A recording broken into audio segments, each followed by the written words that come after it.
Hello শিক্ষার্থী বন্ধুরা, কেমন আছো?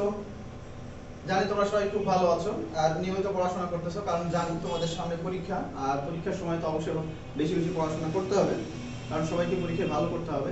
তো আজকে যে বিষয়টা নিয়ে আলোচনা করবো সেটা হচ্ছে ভেক্টরের ভেক্টর গুণন বা ক্রস গুণন। তো ক্রস গুণন নিয়ে আলোচনা করবো আজকে। চলো শুরু করি। ক্রস গুণনের ক্ষেত্রে দুটো ভেক্টর যদি থাকে, মনে করো দুটো ভেক্টর আছে, একটা ভেক্টর পি আর একটা ভেক্টর কিউ, এবং এদের মধ্যবর্তী কোণ হচ্ছে থিটা। তো বলা হচ্ছে দুইটি ভেক্টর পি এবং কিউ এর, একটা কথা আগে বলে রাখি যে ক্রস গুণনের ক্ষেত্রে, এর আগে যখন তোমরা দেখছো ডট গুণনের ক্ষেত্রে যে মানটা পাওয়া যেত, ডট গুণন করার পরে একটা রাশি পাওয়া যেত, সেই রাশিটা কি হতো? স্কেলার রাশি, যার জন্য ওটাকে স্কেলার রাশি, স্কেলার গুণন বলা হতো। কিন্তু ক্রস গুণনের পরে তুমি যে ভেক্টরটা পাবা সেটা অবশ্যই কি হবে? সেটা আরেকটা ভেক্টর রাশি হবে, যার জন্য এটাকে ভেক্টর গুণন বলে। তো চলো, পি এবং কিউ ভেক্টর দুটাকে যদি আমরা কি করি, ক্রস গুণন করি, তাহলে যে মানটা পাবো, পি বলবো যে দুটি ভেক্টরের ক্রস গুণনের মান, দুটি ভেক্টরের ক্রস গুণনের মান, ভেক্টর দুটির মান, এবং এদের মধ্যবর্তী কোণের সাইনের গুণফলের সমান। আমি কিন্তু শুধুমাত্র বলছি যে পি এবং কিউ কে ক্রস করলে যে মান পাওয়া যাবে সেটা হচ্ছে কি, ভেক্টর দুটির মান, পি ভেক্টরের মান পি, কিউ ভেক্টরের মান কিউ, এবং তাদের মধ্যবর্তী কোণের সাইনের গুণফলের সমান। কিন্তু আমি শুরুতেই যেটা বলছিলাম যে এই দুটাকে ক্রস করলে নতুন আরেকটা ভেক্টর পাওয়া যাবে। এখানে কিন্তু এটা কোনো ভেক্টর রাশি না, এটা একটা স্কেলার রাশি। তাহলে এর জন্য ভেক্টর রাশির জন্য কি লাগবে? একটা ভেক্টর সাইন বা দিক আকারে কোনো একটা ভেক্টর লাগবে। তো হ্যাঁ, তার জন্য আমরা এখানে একটা একক ভেক্টর যোগ করে দেব। এই একক ভেক্টর ইটা ক্যাপটা হচ্ছে এখানে একক ভেক্টর হচ্ছে ইটা ক্যাপ, এবং এই ইটা ক্যাপের দিক পি ক্রস কিউ বরাবর, বা কথাটা এভাবে না বলে বলতে পারো যে পি ক্রস কিউ এর দিকে একক ভেক্টর,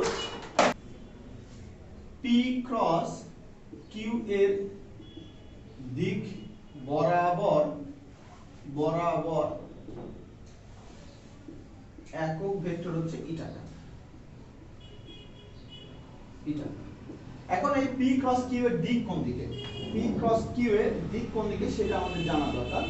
যদি পি ক্রস কিউ করো, দেখো পি থেকে যদি কিউ ক্রস করো, কোন তলে কোন বিন্দুতে ক্রিয়া করছে? এরা এই বোর্ডের সমতলে আছে। কোন বিন্দুতে ক্রিয়া করছে? এই ও বিন্দুতে ক্রিয়া করছে। যে বিন্দুতে ক্রিয়া করছে সেই বিন্দুতে আমি কি করব, এই ভেক্টরটা একটা স্ক্রুড্রাইভার স্থাপন করব। তারপরে পি থেকে কিউ, অর্থাৎ পি থেকে কিউ এর দিকে যদি এখানে ঘুরায়, তাহলে স্ক্রুড্রাইভারটা দেখো বাম দিকে ঘুরাইলে এটা উপরের দিকে আসবে, অর্থাৎ পি ক্রস কিউ এর দিক হবে লম্ব বরাবর উপর দিকে। বইতে যদিও ছবিটা এভাবে দেওয়া থাকে, কিন্তু আসলে এই দিকটা এরকম উপরের দিকে না, বরং এই তলের সাথে লম্ব বরাবর উপরের দিকে। এই দিকে হবে কি, পি ক্রস কিউ, যে নতুন ভেক্টরটা পাবো সেটার দিক হবে লম্ব বরাবর উপরের দিকে। আচ্ছা, যদি আমি উল্টাটা করতাম, কিউ ক্রস পি করতাম, তাহলে কি পাইতাম? কিউ ক্রস পি পাইলাম, কি করতাম? কিউ থেকে পি এর দিকে ঘুরাইতাম। কিউ থেকে পি এর দিকে ঘুরাইলে এটা কি যাইতো? এই বোর্ডের তলে লম্ব বরাবর ভিতরের দিকে যাইতো। যদি বোর্ডের তলটা আমার আঙ্গুল হয়, তাহলে এটা কি হইতো? এই দিকটা হচ্ছে কিউ ক্রস পি, আর পি ক্রস কিউ হইতো এই দিকে। আর ইটা ক্যাপ হচ্ছে এই যেই ক্রস করতেছে সেই ভেক্টরের দিকে একক ভেক্টর। আচ্ছা, এখন আরেকটা জিনিস খেয়াল করো যে এখানে modulus of P cross Q ব্যাপারটা কি? Modulus of P cross Q ব্যাপারটা হচ্ছে এই ভেক্টরের মান নেব, অর্থাৎ পি কিউ sin থিটা। এইটুকু হচ্ছে modulus of P cross Q. এখন এখানে আমরা পি দুইটা ভেক্টর ক্রস করার যে বেসিক নিয়ম সেটা শিখলাম। এরপরে কিছু শর্ত আছে, সেগুলো একটু দেখি। যদি এরকম হয় যে দুইটা ভেক্টর তুমি ক্রস করবে,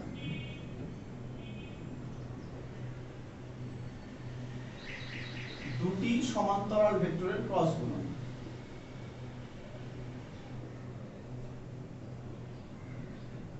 ভেক্টর এর ক্রস গুণন বা স্কেলার গুণন যেটাই বলো, পি ক্রস কিউ যদি তারা পরস্পর সমান্তরাল হয়, লাইক পি এই দিকে কিউ এই দিকে। আচ্ছা, সমান্তরাল হইলে একই দিকে হয়, অথবা এমন হতে পারে একই দিক বরাবর ক্রিয়া করতেছে, এমনও যদি হয়, তাহলে তাদের মধ্যবর্তী কোণ কত হবে? সেটা ইকুয়াল টু 0 ডিগ্রি। সেক্ষেত্রে P cross Q equal to, আমি যেটা কিছুক্ষণ আগে দেখলাম সেটা হচ্ছে পি কিউ সাইন থিটা। এখানে সাইন থিটার মান কত? থিটার মান হয়ে গেল কত? 0 ডিগ্রি। sin 0 ডিগ্রি মান কত 0, তার মানে 0, অর্থাৎ আমি ডিরেক্টলি লিখব যে p ক্রস q 0 কখন এটা যদি দুইটা ভেক্টর পরস্পর সমান্তরাল হয় বা দুইটা ভেক্টর যদি একই দিকে ক্রিয়া করে, তাহলে তাদের শর্ত হচ্ছে ভেক্টর দুটো গুণ করলে তুমি কি পাবা 0 পাবা, অর্থাৎ সেটা কোনো ভেক্টর থাকবে না, এটা একটা 0 হয়ে যাবে। আচ্ছা 0 কে কি ভেক্টর বলা হয়? হ্যাঁ, 0 একটা ভেক্টর, নাল ভেক্টর বা শূন্য ভেক্টর নামে যে ভেক্টরটাকে আমরা চিনি সেটা হচ্ছে 0 ভেক্টর। আর শুধুমাত্র যদিও 0 ভেক্টর বলতে জাস্ট একটা বিন্দুকে বোঝায়, সুতরাং এটার কোনো দিক নাই, মান তো 0, তাহলে এটাকে ভেক্টর হিসেবে প্রকাশ করা কতখানি যথোপযুক্ত মনে হয়? শুধুমাত্র আমার কাছে যেটা মনে হয় যে এই ক্রস ভেক্টরটাকে সুন্দরভাবে ডিফাইন করার জন্য 0 ভেক্টরের খুব দরকার আছে। যদি আমি ক্রস ভেক্টর অনুসারে জানি যে দুটো ভেক্টরকে ক্রস করলে অবশ্যই একটা কি পাওয়া যাবে, ভেক্টর পাওয়া যাবে, কিন্তু এই কন্ডিশনে আসার পরে দেখা যায় যে দুটো ভেক্টরকে ক্রস করার পরে 0 পাওয়া যায়। এখন 0 কে যদি ভেক্টর হিসেবে না বলি তাহলে ক্রস গুণনের সংজ্ঞা ঠিক থাকে না। তো যাই হোক, এখান থেকে আমরা 0 ভেক্টরের ব্যাপারটাও বুঝলাম। যদি এরকম হয় যে দুটো ভেক্টর পরস্পর 90 ডিগ্রি কোণে থাকতো, 2 নম্বর কন্ডিশনে যা যদি দেখো যে দুইটা ভেক্টর সমান্তরাল না হয় যদি সমকোণে থাকে, সমকোণে দুটি পরস্পর লম্ব ভেক্টর লিখে দাও, তাহলে সমকোণ হয়ে যাবে। পরস্পর লম্ব ভেক্টর ক্রস গুণন করলে যে জিনিসটা হবে সেটা একটু দেখো, এগুলো খুব বেসিক ব্যাপার। এই বরাবর যদি p ভেক্টর, এই বরাবর যদি q ভেক্টর নিই, মধ্যবর্তী কোণ 90 ডিগ্রি হয়, তাহলে এই জায়গাটাতে আমি বসাই দেব কত sin 90, sin 90 এর মান 1, sin 90 এর মান 1, সেক্ষেত্রে p q এরকম হবে। আচ্ছা, যদি দুইটা ভেক্টর পরস্পর বিপরীত দিকে ক্রিয়া করে, যদি দুইটা ভেক্টর পরস্পর বিপরীত দিকে ক্রিয়া করে তাহলে কি হবে? যেমন ধরো এরকম হলো যে p একটা ভেক্টর q একটা ভেক্টর, দুইটা ভেক্টর পরস্পর বিপরীত দিকে ক্রিয়া করতেছে। এক্ষেত্রে একটা জিনিস খেয়াল করে দেখো, ওই দুইটা ভেক্টর যদি বিপরীত দিকে ক্রিয়া করে তবে তাদের মধ্যবর্তী কোণ 180 ডিগ্রি, এবং এক্ষেত্রে ওই সমান্তরাল ভেক্টরের যেই ব্যাপারটা ওইটা চলে আসে। সেক্ষেত্রে যদি তুমি এখানে বসাও দুইটা ভেক্টর যদি পরস্পর তোমার 100 বিপরীত দিকে থাকে তাহলে তাদের মধ্যবর্তী কোণ 180 ডিগ্রি, সেক্ষেত্রেও sin 180 ডিগ্রির মানও তুমি কত পাবা 0 পেয়ে যাবে। সেক্ষেত্রে তোমার দুইটা ভেক্টর ক্রস করলে শূন্য চলে আসে। তো এই বিষয়গুলো একটু আমাদের খেয়াল রাখতে হবে। এক কথায় যে জিনিসটা সবার আগে খেয়াল রাখতে হবে, দুইটা ভেক্টর সমান্তরাল দুইটা ভেক্টরকে ক্রস করলে কি পাওয়া যায়, শূন্য পাওয়া যায়। এটা দ্বারা আমাদের অনেক অঙ্ক করতে হবে। আচ্ছা, এখন আমরা দেখব ক্রস গুণন কিভাবে নির্ণয় করতে হয়। যদি এরকম হয় যে a একটা ভেক্টর, a ভেক্টর যেখানে ax i cap, ay j cap plus az k cap, az k cap, অন্যদিকে b একটা ভেক্টর যেখানে bx i cap, by j cap plus bz k cap. এই কন্ডিশন যদি এরকম দুইটা ভেক্টর থাকে এবং তাদেরকে যদি ক্রস করতে হয়, তাহলে আমরা a ক্রস b যখন লিখব তখন হয়তো এই ভেক্টর দুটাকে তুলবো এখানে, তারপর সেই দুটাকে ক্রস করব। ক্রস করলে যে জিনিসটা হবে, আমাদের যে প্রবলেমগুলো হবে যে এটা দ্বারা এটাকে গুণ করব, তারপর এটাকে গুণ করব, অর্থাৎ তিনটা দ্বারা তিন তিনকে 9টা রাশি পাবো, মোট 9টা রাশি পাবো, যেখানে এরকম থাকবে i cross i, j i cross j, i cross k, এরকম বিভিন্ন রাশি থাকবে। তো সেই কন্ডিশনগুলোতে আমাদের বেশ কিছু সমস্যা তৈরি হবে। আমি এটা প্রমাণ করে দেখাতে চাচ্ছি না এখন, কারণ তোমাদের এই লেকচারগুলো অলরেডি একবার হয়ে গেছে। তো জাস্ট এখানে আমি এইটুকু দেখাতে চাচ্ছি যে কেন আমরা বাকি রাশিগুলোকে বাদ দিব আর কিভাবে রাশিগুলো আসে। আমরা জাস্ট এখানে শর্টকাট বিষয়টা দেখাবো। তো আমি এটা এখানে রেখে দাম, যদি এরকম হয় যখন এটা আর এটা গুণ করবে তখন তুমি কি পাবা ax bx i cap i cap, তারপর এই দুটো যখন গুণ করবে তখন কি পাবা ay by j cap j cap, আর j cap cross k cap, তারপর এখানে k cap cross k cap পাবো। তো আমরা এখানে সেম জাতীয় যে একক ভেক্টরগুলো আছে তাদের গুণফলগুলো দেখি। যদি i cap cross i cap হয় তাহলে আমি কি লিখব, i ক্যাপ ক্রস যদি i ক্যাপ হয় তাহলে আমি লিখতে পারবো এরকম যে আমরা যেরকমটা দেখছি যে দুইটা ভেক্টর কে গুণ করলে a ক্রস b গুণ করলে পাই a b sin থিটা, সাথে কি থাকবে একটা একক ভেক্টর, সাথে একটা একক ভেক্টর থাকবে। তাহলে i ক্রস i আমরা জানি যে একক, এখন a ক্রস b যখন করব তখন a ভেক্টরের মান a, b ভেক্টরের মান b, তারপর sin থিটা তাদের মধ্যবর্তী কোণ। তাহলে এখন i ক্যাপ যখন ক্রস করব, প্রথমে এটা ক্যাপ নিচ্ছে, i ক্যাপ এর মান হচ্ছে 1 একক ভেক্টর, আর একটা আই ক্যাপ আছে তার মান 1 এবং এদের মধ্যবর্তী কোণ কত sin যখন নেব তখন আমরা জানি যে x y z যদি হয় তাহলে i ক্যাপ হচ্ছে x অক্ষ বরাবর j ক্যাপ হচ্ছে y অক্ষ বরাবর এবং k ক্যাপ হচ্ছে z অক্ষ বরাবর। তাহলে আমরা জানি প্রত্যেকটা অক্ষ একটা আরেকটার সাথে 90 ডিগ্রি কোণে আছে, অর্থাৎ i ক্যাপের দিকে দুইটাই তো একই ভেক্টর i ক্যাপ তাহলে তাদের মধ্যবর্তী কোণ হচ্ছে কত 0 ডিগ্রি। দুইটা ভেক্টর একই দিকে হলে তাহলে sin 0 ডিগ্রি মান 0, পুরো ব্যাপারটা 0 হয়ে যাবে। একইভাবে তুমি যদি নাও j cap cross j cap, তুমি একইভাবে কত পাবা eta cap dot 1 sin 90 1 dot 1 sin 0 degree, কারণ j ক্যাপের মধ্যবর্তী কোণ 0 ডিগ্রি। একইভাবে 0 পাবা k cap cross k cap, এটাও 0 পাওয়া যাবে। অর্থাৎ তুমি যখন এটা দ্বারা এটাকে গুণ করবা, এটা দ্বারা এটাকে গুণ করবা এবং এটা দ্বারা এটাকে গুণ করবা, ওই রাশিগুলো কি হয়ে যাবে 0 হয়ে যাবে। এখন বাকি যে বিষয়গুলো আছে সেগুলোর দিকে তাকাই। যদি i ক্রস j করি তখন কি রকম হবে? যদি তুমি i ক্রস j করো, i ক্রস j করলে কি পাবা দেখো, i এর মান 1, আগে একটা এটা ক্যাপ অবশ্য আমাকে দিতে হবে। আচ্ছা i এর মান 1, j এর মান 1 এবং i অর্থাৎ i আর j হচ্ছে দুটো অক্ষ বরাবর দেখাচ্ছে, অর্থাৎ x অক্ষ বরাবর এবং y অক্ষ বরাবর। x আর y অক্ষ বরাবর মধ্যবর্তী কোণ কত? x এবং y এর অক্ষের মধ্যবর্তী কোণ হচ্ছে 90, তার মানে তুমি লিখে দিবে sin 90। sin 90 এর মান কত 1, তাহলে তুমি পাবা ইটা ক্যাপ। এখন ইটা ক্যাপ হচ্ছে একটা একক ভেক্টর যেটা i ক্রস j, যেমন আমি দেখাইছিলাম যে এই ইটা ক্যাপটা হচ্ছে a ক্রস b এর দিক বরাবর একক ভেক্টর। a ক্রস b এর দিক বরাবর একক ভেক্টর হচ্ছে ইটা ক্যাপ। ঠিক একইভাবে এখানে ইটা ক্যাপটা কি হবে i ক্রস j এর দিক বরাবর। i ক্রস j করলে কোন দিকে যায় সেদিকটাকে দেখি। যদি i এদিকে হয়, যদিও এখানে ছবিতে দেখা যাচ্ছে x অক্ষটা এদিকে, অ্যাকচুয়ালি x অক্ষটা থাকে এইরকম ভাবে এর সাথে লম্ব বরাবর। তাই যদি হয় আর আরেকটা ভেক্টর যদি আমি নেই, এখানে আরেকটা ভেক্টর যদি নিয়ে যদি কি করি আমি i ক্রস j করি, i ক্রস j অর্থাৎ এই তলে যদি থাকে তাহলে এইটার তল হচ্ছে i ক্রস j এর তলটা হচ্ছে আমার এই হাতের উপরের পৃষ্ঠ, এটা হচ্ছে i ক্রস j এর তল। এখানে যদি আমি একটা ভেক্টরকে নিয়ে কি করি ক্রস করি i থেকে j এর দিকে, এইভাবে যদি ক্রস করি, এটা দিক হবে কোন দিকে? উপরের দিকে যাবে, অর্থাৎ z অক্ষ বরাবর যাবে z অক্ষ বরাবর। এখন z অক্ষ বরাবর যে একক ভেক্টর আছে, z অক্ষ বরাবর একক ভেক্টরকে একটা নাম দ্বারা আগে থেকে চিহ্নিত করা আছে, সেটা কি k ক্যাপ। তাহলে আমি এখানে লিখে দিব যে ইটা ক্যাপের পরিবর্তে এই জায়গাটাতে যেহেতু এটার একটা সুন্দর নাম আছে আগে থেকে, তাহলে সেটাকে লিখব k ক্যাপ। তাহলে আমি এখানে লিখতে পারলাম i ক্রস j লিখতে পারবো k ক্যাপ। অর্থাৎ তুমি যখন এইরকম লিখবা, ax i cap cross by j cap, এরকম যখন লিখবা তখন তুমি লিখবা ax by আর i ক্রস j, এই দুটার পরিবর্তে তুমি কি লিখে দেবা জাস্ট k ক্যাপ। একইভাবে তো যদি তুমি লিখো j ক্রস k, তাহলে তুমি একইভাবে কি পাবা j ক্রস k করলে ইটা ক্যাপ এরকম পাবা, কারণ a এর মান 1, এই j এর মান 1, k এর মান 1 আর মধ্যবর্তী কোণ অর্থাৎ j y অক্ষ এবং z অক্ষের মধ্যবর্তী কোণ তুমি কত পাবা 90 এর জন্য 1 ই পাবা।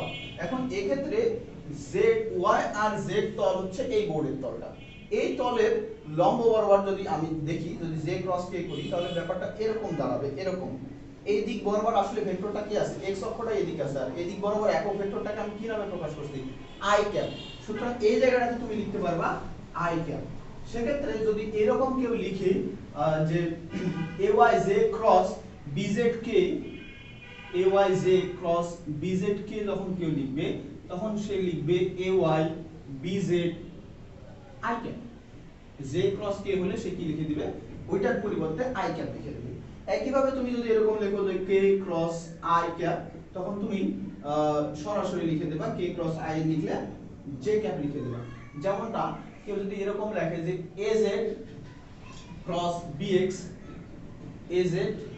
az k cap cross bx i cap, তাহলে সে লিখবে এখানে হচ্ছে az bx j cap.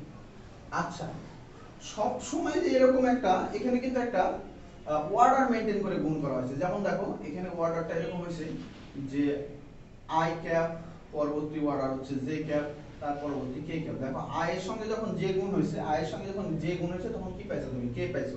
j এর সাথে যখন k পাইছো, k গুণ হয়েছে তখন তুমি কি পাইছো i পাইছো। আবার k এর সাথে i গুণ হলে তুমি কি পাইছো, k এর সাথে i গুণ হলে তুমি j পাইছো। বাট যদি অর্ডারটা না মেইনটেইন হয়, তখন কি হবে বিষয়টা একটু দেখতে হবে আমাদের। অর্ডার যদি না মেইনটেইন হয়, মনে করো অর্ডার না মেইনটেইন করো, অর্থাৎ আই ক্রস জে না করে জে ক্রস আই করলাম, যদি জে ক্রস আই করি, উল্টাটা যদি করি, তাহলে কি রকম হবে? একইভাবে আমরা ওই সিস্টেমে যাব, ইটা ক্যাপ আগে রাখবো, জে ক্যাপের মান 1, আই ক্যাপের মান 1, মধ্যবর্তী কোণ, অর্থাৎ জে হচ্ছে ওয়াই অক্ষ বরাবর, এটা হচ্ছে এক্স অক্ষ বরাবর, মধ্যবর্তী কোণ 90 হবে। তাহলে এখানে ইটা ক্যাপ, এখন এই ইটা ক্যাপটা কত হবে, কোন দিকে, এটা আগে আমাকে বুঝতে হবে। সেটা হচ্ছে ইটা ক্যাপের দিকটাকে আমাকে দেখতে হবে। এখানে হচ্ছে আমাদের জে ক্রস আই, জে আর আই এর তলটা হচ্ছে কোনটা, জে আর আই এর তলটা আগের মতো দেখো, যদি এই বরাবর এক্স অক্ষটা নেই, তাহলে জে আর আই এর তলটা হচ্ছে আমার হাতের যে তলটা, এই তলটা হচ্ছে জে আর আই। তো এখন আমি কি করতেছি, জে ক্রস আই করলে কিন্তু আমাকে আগে যেমন আই ক্রস জে করছিলাম তখন এই দিকে ঘুরাইছিলাম, এই দিকে। এখন জে ক্রস আই করলে কিন্তু ডান দিকে, অর্থাৎ এই দিকে ঘুরাবো। জে ক্রস আই করলে দিকটা দেখতে পাচ্ছ যে আমার এই স্ক্রুড্রাইভারটা চলে যাবে নিচের দিকে, নিচের দিকে যদি চলে যায়, তাহলে এই দিকটা হচ্ছে কি পজিটিভ জেড অক্ষ, আর এই মূল বিন্দু নিচের দিকে যদি লম্ব বরাবর জেড অক্ষের দিক বরাবর যায়, তাহলে এই দিকে কি হবে, নেগেটিভ জেড অক্ষ, অর্থাৎ জেড প্রাইম বলে দিব। আর নেগেটিভ জেড অক্ষের দিকে ভেক্টরের একক ভেক্টর হবে মাইনাস কে ক্যাপ। দেন আমি এখানে লিখে দেব এই ইটা ক্যাপের পরিবর্তে মাইনাস কে ক্যাপ।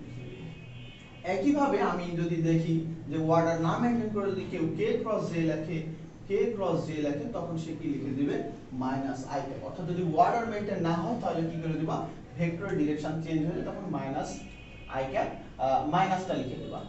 আচ্ছা, অর্থাৎ কে ক্রস জে করলে মাইনাস আই ক্যাপ, বা আই ক্রস কে করলে মাইনাস জে ক্যাপ, এভাবে লিখতে হবে।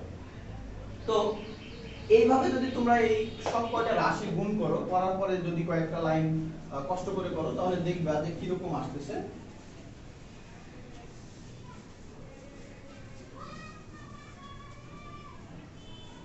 তোমরা ওইভাবে করার পরে, এতগুলো কষ্ট করার পরে যে মানটা পাবা, সেটা দেখবা না এইভাবে খুব সহজে নিয়ে আসা যায়।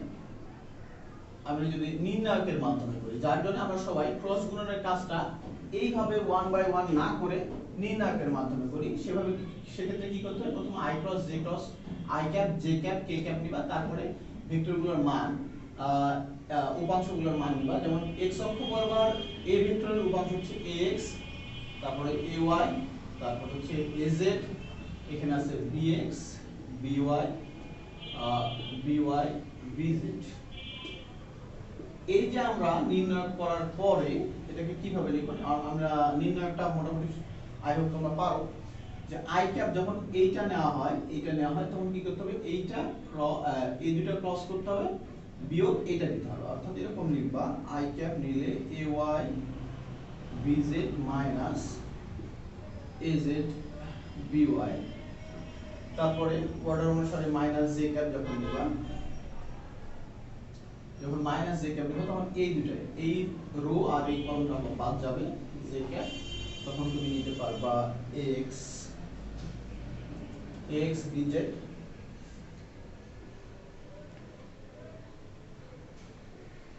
az dx, তারপরে প্লাস কে ক্যাপ যদি নাও, তাহলে এটা বাদ যাবে, x by minus ay bx।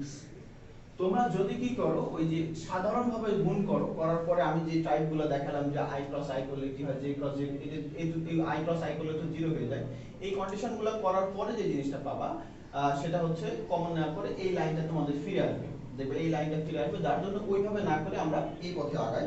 আচ্ছা, এরপরে যে বিষয়টা থাকে, আমরা কোনো একটা অঙ্ক করে দেখবো, কিন্তু অঙ্ক করতে যাওয়ার আগে একটা বিষয় দেখবো। তোমাদের অনেক শুরুতে একটা কথা নিয়ে বারবার আমি খুব বলতেছিলাম, যে যদি দুইটা ভেক্টর পরস্পর সমান্তরাল হয়, তখন নাকি, যদি সমান্তরাল হয়, এ আর বি যদি সমান্তরাল হয়, তাহলে এটা 0 হয়। যদি এই ধরনের কন্ডিশন হয়, তাহলে যে জিনিসটা হবে, অঙ্ক করার পরে দেখবা, যখন এই ধরনের অঙ্কগুলো আসবে, যে দুটো ভেক্টর পরস্পর সমান্তরাল হলে এরকম একটা থাকতে পারে, যে সবকিছু ঠিক আছে, হঠাৎ এখানে একটা রাশির মান দেওয়া নাই, হয়তো এখানে একটা রাশির মান m দেওয়া আছে, তোমাকে m এর মান বের করতে পারে। তাহলে দেখো এই m কোথায় কোথায় আছে, সমান্তরাল হলে ব্যাপারটা আমি এভাবে যাবি, AOB সমান্তরাল হলে, AOB সমান্তরাল হলে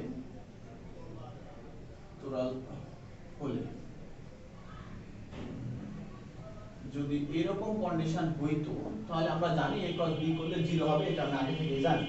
তাহলে এই by জায়গাগুলোতে কি হইতো, by জায়গাটাতে m থাকতো, তখন তুমি এখানে by কোথায় কোথায় আছে, এই যে এইখানে নিতা m, by জায়গায় m নিবা গুণ করার পরে, তারপরে এই জায়গাটাতে m পাবা। আচ্ছা, এখন যেহেতু a ক্রস b করলে প্রথম কথা হচ্ছে শূন্য পাওয়া যাবে। যদি শূন্য পাওয়া যায় তার মানে এই i ক্যাপের উপাংশ, j ক্যাপের উপাংশ, k ক্যাপের উপাংশ প্রত্যেকটা কি হবে, 0 হবে। এবং আলটিমেটলি যে সংখ্যাগুলো থাকবে এই m যেখানে আছে ওই জায়গা বাদ দিয়ে, যেমন এটা তুমি এমনিতেই 0ই পেয়ে যাবা অঙ্ক করার পরে, m ছাড়া যেগুলো থাকবে। তো তখন কি করবা, m আলা যে দুটো রাশি পাবা তার মধ্যে যে কোনো একটাকে তুমি নিবা। কারণ যদি এটা শূন্য হয় তার মানে আমার এই উপাংশও শূন্য হবে, এই উপাংশও শূন্য হবে, এই উপাংশও শূন্য হবে, তিনটা উপাংশ শূন্য হবে। এখন আমাকে m এর মান বের করতে বলবে, তখন আমাকে যেটা করতে হবে যে এইটা বা এটা যে কোনো একটাকে আমি 0 ধরে নিতে পারি, যে কোনো একটাকে নিলেই হলো। শর্ত অনুসারে তখন তুমি লিখে দিবা যে ay bz minus azm equal to 0। একইভাবে এটা equal to 0, এটা equal to 0 হবে। এটা কি শুধু a আর b সমান্তরাল হলে এই কন্ডিশন পাওয়া যাবে। সেক্ষেত্রে তুমি m এর মানটা বের করতে পারবা যে ay bz ভাগ az।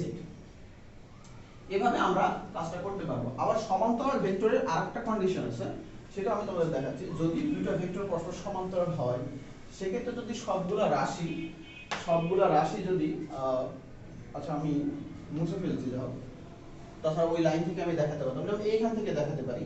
এখান থেকে যদি তুমি নাও এরকম ay bz minus azm,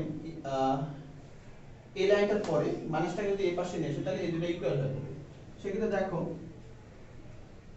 আমি এরকম নিতে পারি az ভাগ bz equal to ay ভাগ m। একটু খেয়াল করে দেখো উপরে ইকুয়েশনটা দেখো, az ভাগ bz বা ay ভাগ m। অর্থাৎ az টা ছিল a ভেক্টরের তোমার z অক্ষ বরাবর উপাংশ, bz টা হচ্ছে b ভেক্টরের z অক্ষ বরাবর উপাংশ। এই প্রত্যেকটা অক্ষ বরাবর উপাংশগুলোর অনুপাত। আবার দেখো এখানে ay টা হচ্ছে a ভেক্টরের y অক্ষ বরাবর উপাংশ, এখানে z ভেক্টরের m গুলো একইভাবে সমান হয়। সেক্ষেত্রে আমি একটা কন্ডিশন এক্ষেত্রে শর্টকাট অঙ্ক করার সময় লেখা হয় যে শর্টকাটের ক্ষেত্রে। তবে এইটা পরীক্ষায় যখন গ অঙ্ক বা ঘ তে আসবে তখন তোমরা এভাবে করবে না, করলে নাম্বার কাটা যাবে।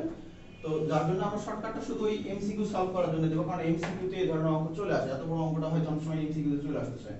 তো এইভাবে করে তুমি কি করতে পারো,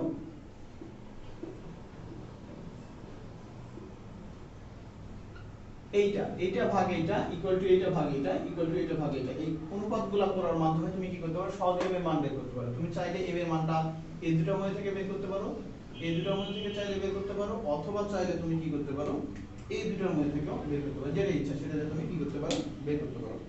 তো এইভাবে আমরা সমান্তরাল ভেক্টরগুলোর মানও বের করতে পারবো। তাহলে ক্রস গুণনের মান, ক্রস গুণন কিভাবে বের করতে হয়, ক্রস গুণন কিভাবে বের করতে হয়, ক্রস গুণনের থেকে দুটো ভেক্টর সমান্তরাল হলে যদি অজানা রাশি থাকে সেটা কিভাবে বের করতে হয় এটা আমরা শিখলাম। এরপরে ক্রস গুণন দিয়ে আরো বেশ কিছু কাজ করা যায় সেগুলো নিয়ে আলোচনা করব।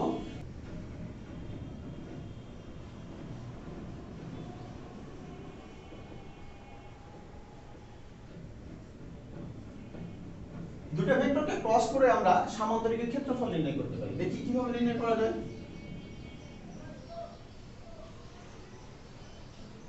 মনে করো OABC একটা সামান্তরিক, OABC যদি একটা সামান্তরিক হয় যেখানে OA বাহুটা P ভেক্টর নির্দেশ করতেছে, একইভাবে OC বাহুটা Q ভেক্টর নির্দেশ করতেছে। সামান্তরিকের দুটো সন্নিহিত বাহু, সামান্তরিকের দুটো সন্নিহিত বাহু OA এবং OC কি করতেছে, দুটো ভেক্টর P এবং Q নির্দেশ করতেছে।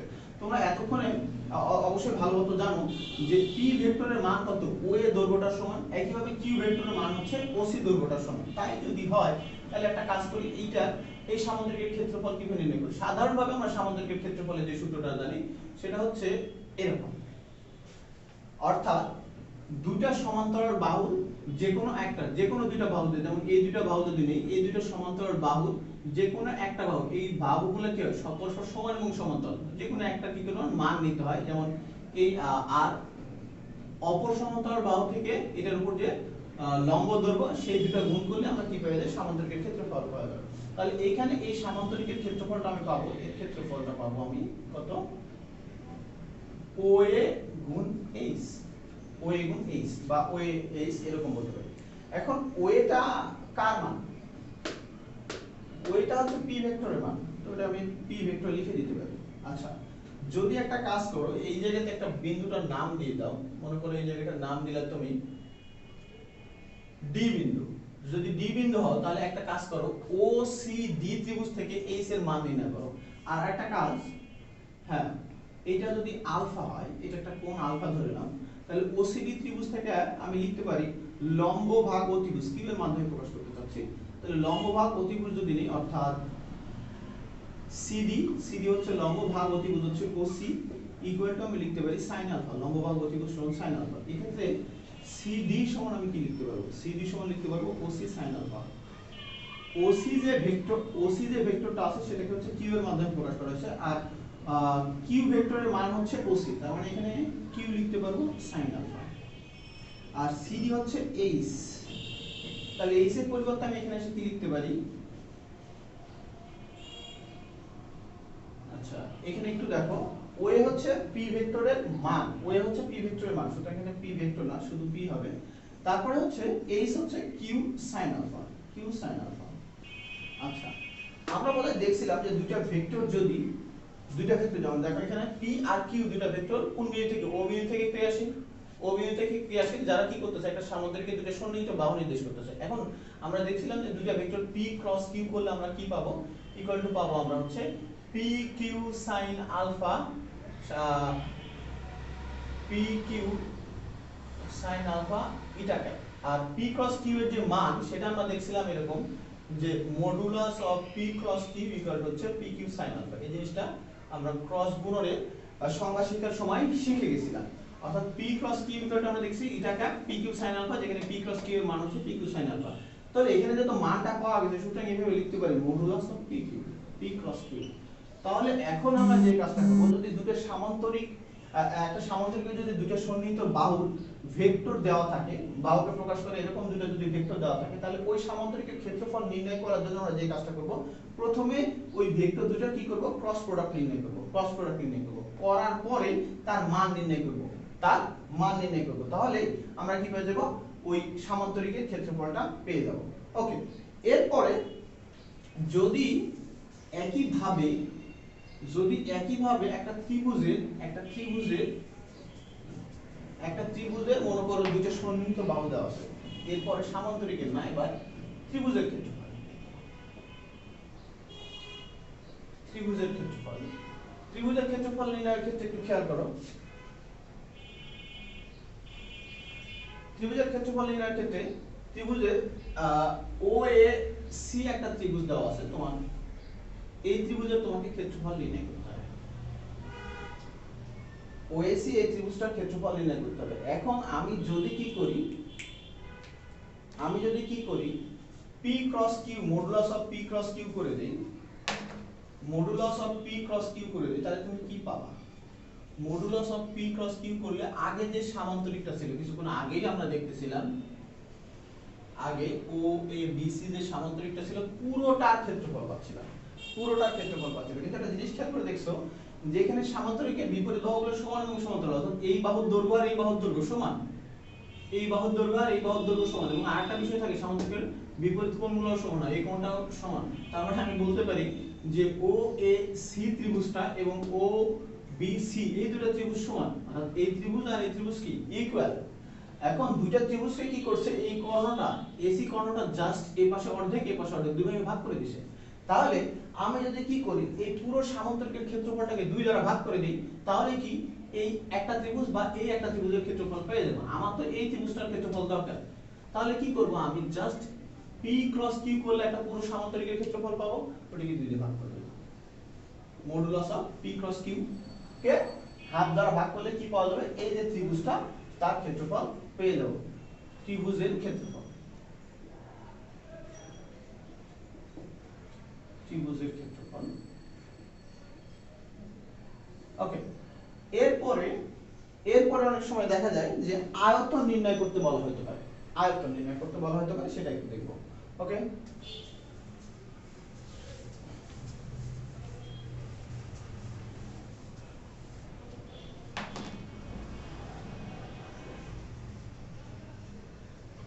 কোন একটা ঘন বস্তু আছে,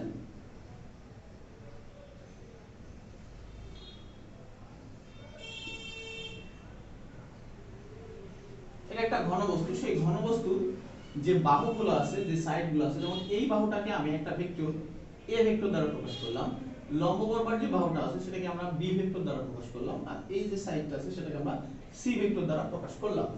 এখন এর যদি আয়তন নির্ণয় করতে চাই তাহলে আমরা কিভাবে নির্ণয় করব? ঘন বস্তুর আয়তন।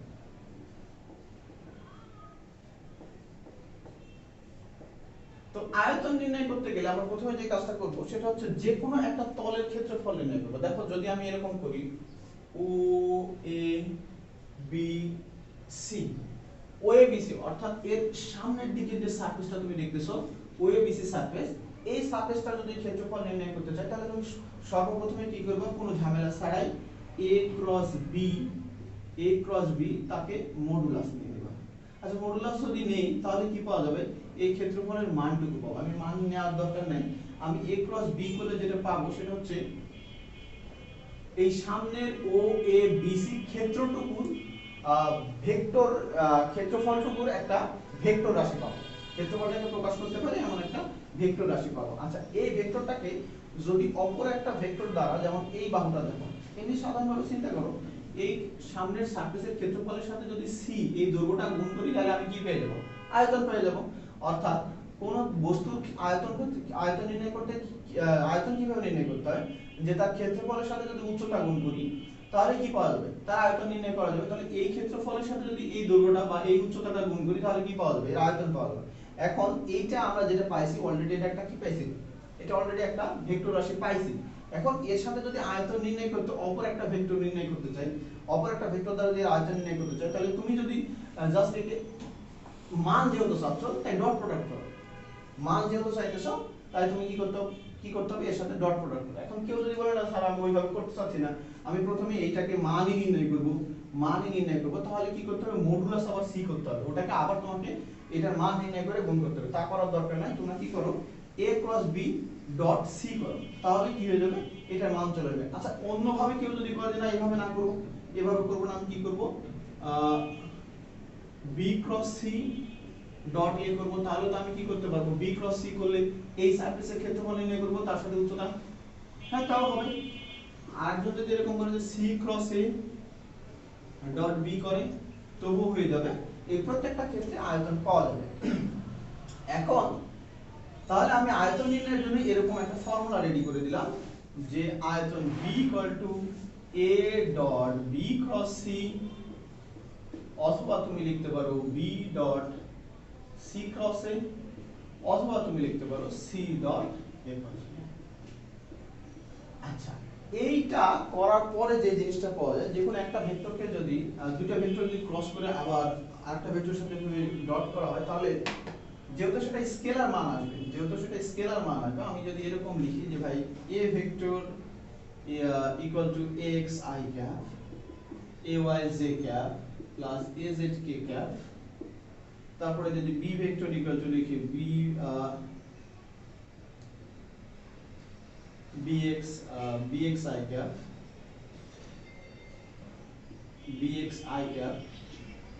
by j cap byj cap, মানগুলো একটা ছোট হাতে নিয়ে নেব।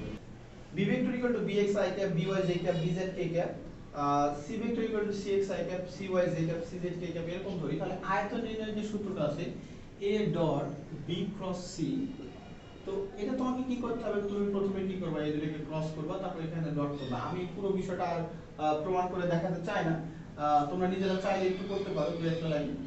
এটাকে জাস্ট করলে যে জিনিসটা হবে, শর্টকাটে তুমি এরকম লিখতে পারো, সেটা হচ্ছে x ay az bx by bz cx cy cz।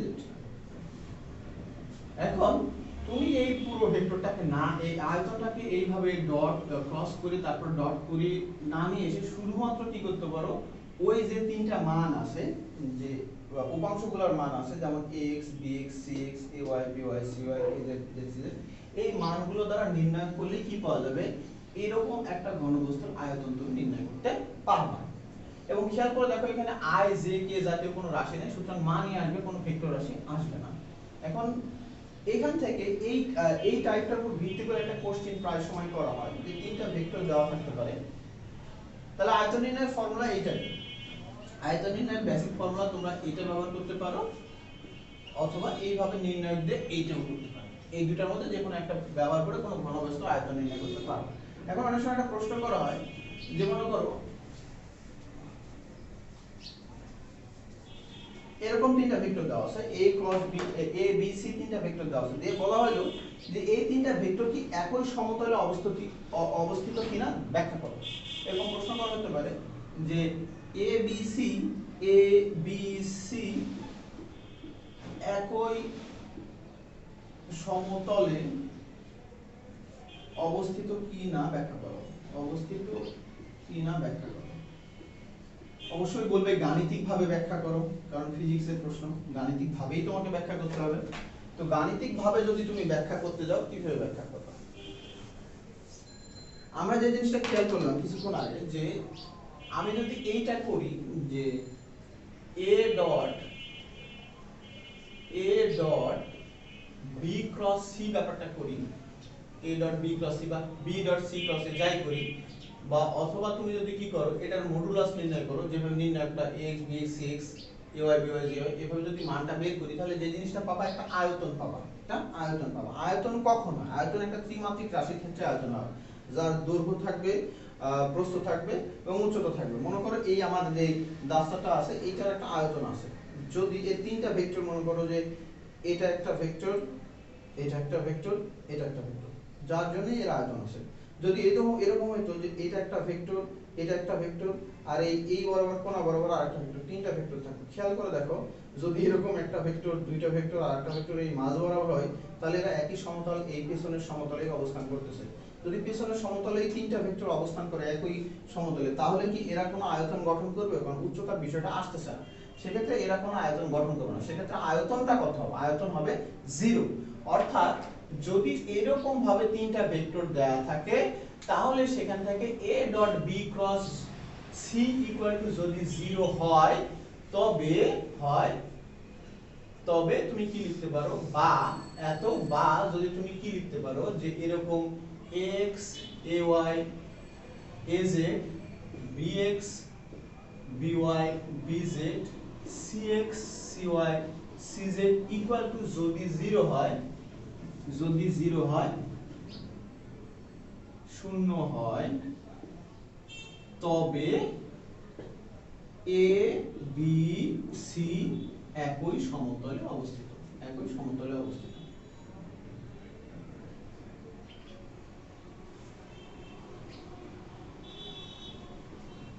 যদি 0 হয় তবে একই সমতলে অবস্থিত। যদি 0 না হয়, তার মানে তাহলে তুমি কি পাচ্ছ? নিশ্চয়ই একটা আয়তন পাচ্ছ। 0 না হলে আয়তন পাচ্ছ, আয়তন হলে তারা কি একই সমতলে অবস্থিত না। যদি এরকম হয় যে a dot b cross c equal to not 0, তারা একই সমতলে অবস্থিত না, একই সমতলে অবস্থিত না, তারা একই সমতলে অবস্থিত হবে না। তাহলে মোটামুটি তোমরা আয়তন নির্ণয়ের বিষয় শিখলাম। আর একটা কন্ডিশন থাকে আমাদের, সেটা একটু দেখো।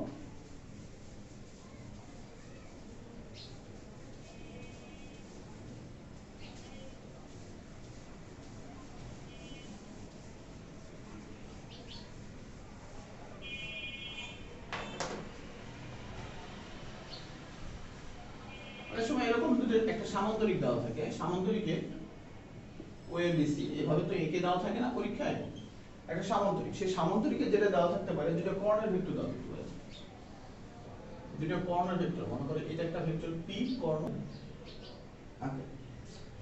এখন সামান্তরিকের ওএবিসি একটা সামান্তরিক আছে, যা ওবি বাহুটাকে, ওবি কর্ণটাকে একটা ভেক্টর পি দ্বারা প্রকাশ করতেছে এবং এসি কর্ণটাকে কিউ দ্বারা প্রকাশ করতেছে। এই ধরনের কন্ডিশন যদি হয়ে যায়, তাহলে তুমি তার ক্ষেত্রফল কিভাবে নির্ণয় করবে সেটা দেখো।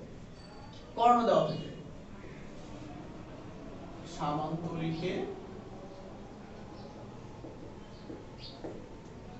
কর্ণ দেয়া থাকে,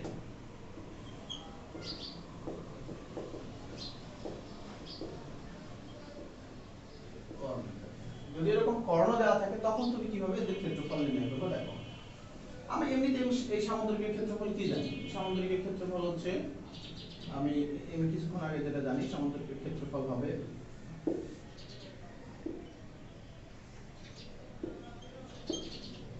ওএ সন্নিহিত দুটো বাহু OA vector cross OC vector. আচ্ছা, এটা যদি ওএ ভেক্টর হয় আর ওবি এবি ভেক্টরটাও কিন্তু ওসি ভেক্টর, দুটো ভেক্টর পরস্পর সমান এবং যেহেতু সমান্তরাল। এখন ওএ ভেক্টরটাকে কি আমি কোনোভাবে ওএ ভেক্টরটাকে কোনোভাবে কোণের মাধ্যমে প্রকাশ করতে পারি কিনা? আমার মনে হয় আমি পারবো কোণের মাধ্যমে প্রকাশ করতে। সেটা দেখো, ওএ ভেক্টর সমান তুমি লিখতে পারো এখান থেকে ভেক্টর যোগের সূত্র থেকে দেখো যে OA plus AB equal to P লিখতে পারো। তাহলে ওএ ইকুয়াল টু লিখতে পারো P vector minus OB vector AB vector, P vector minus AB vector. এরপরে যেটা পাবা তুমি ক্রস ওসি ভেক্টর সমান তুমি কি লিখতে পারো? ওসি ভেক্টর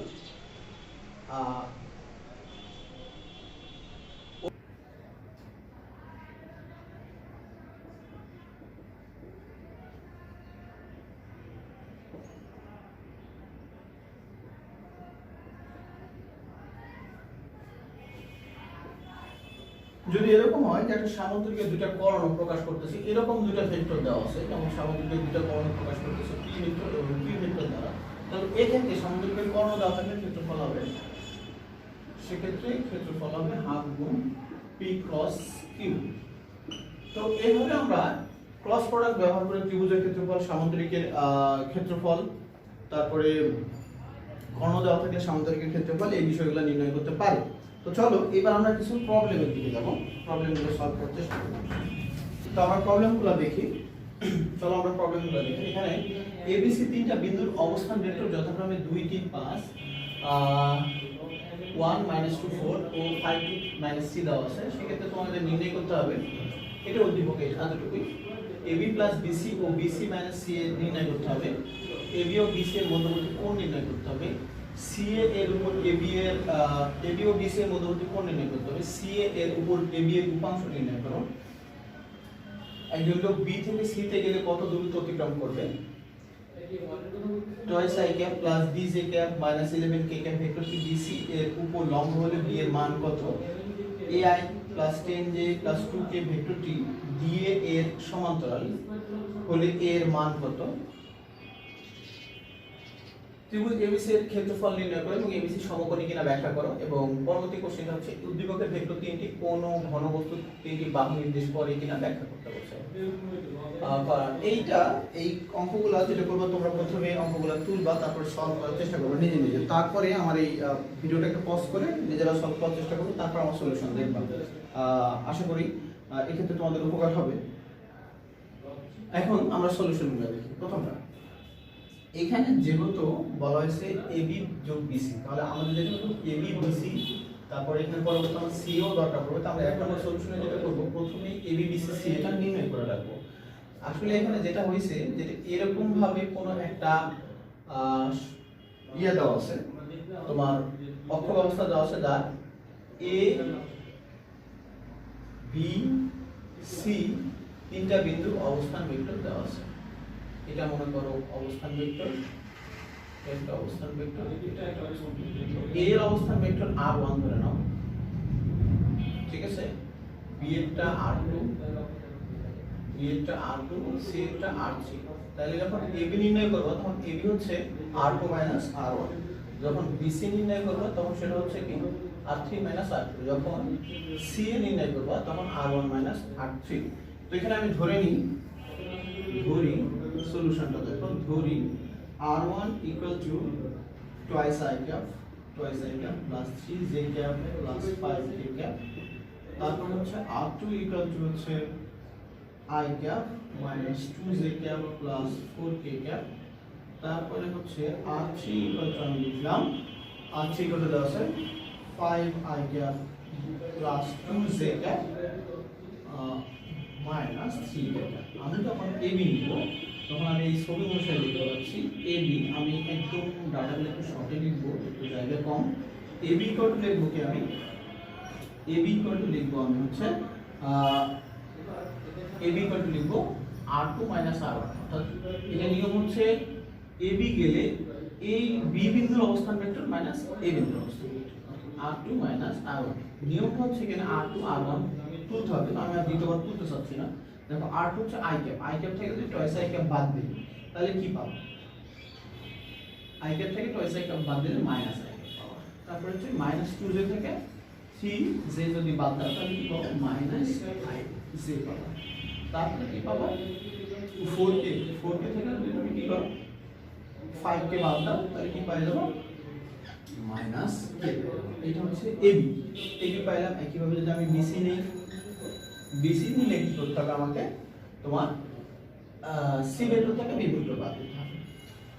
সি ভেক্টর থেকে যদি বি ভেক্টর বাদ দিই, দেখো 5i থেকে তুমি কি করবে, এই ক্ষেত্রে 5i থেকে i ক্যাপকে বাদ দিবে, তাহলে তুমি কত পাবা, 4i ক্যাপ। তারপরে তুমি কি পাবা, মাইনাস 2j থেকে প্লাস 2j থেকে মাইনাস 2j বাদ দিবা, তাহলে এটা কি হয়ে যাবে, 4j ক্যাপ। তারপরে কি করবা, 3k ক্যাপ থেকে মাইনাস 3k থেকে 4k ক্যাপ বাদ দিলে তখন কি হবে, মাইনাস 7k ক্যাপ। এটা আমরা বিসি পাইলাম। তারপরে আমরা সি এটা নিব, সি এটা নিব কিভাবে, সি এর ভেক্টরটা হচ্ছে একইভাবে আমরা হচ্ছে সি এ অর্থাৎ এ বিন্দুর অবস্থান ভেক্টর মাইনাস সি বিন্দুর অবস্থান ভেক্টর। এই ক্ষেত্রে আমি লিখতে পারবো r1 মাইনাস r2 r3। আচ্ছা আমি এটা লিখি নাই, যখন লিখে নিবা r1 থেকে যদি r3 বাদ দিই তাহলে 2 থেকে 5 বাদ দিলে minus 3i cap, minus 3i cap. তারপরে হচ্ছে কি পাচ্ছি আমরা, 3i ক্যাপ। তারপর এখান থেকে এটা থেকে এটা বাদ দিতে হবে, এটা থেকে এটা বাদ দিচ্ছে, তাহলে আমার হচ্ছে মাইনাস 3 ক্যাপ। 3 থেকে এটা বাদ দিলে হচ্ছে প্লাস j ক্যাপ। তারপর 5 থেকে এটা বাদ দিলে হচ্ছে plus 8k cap.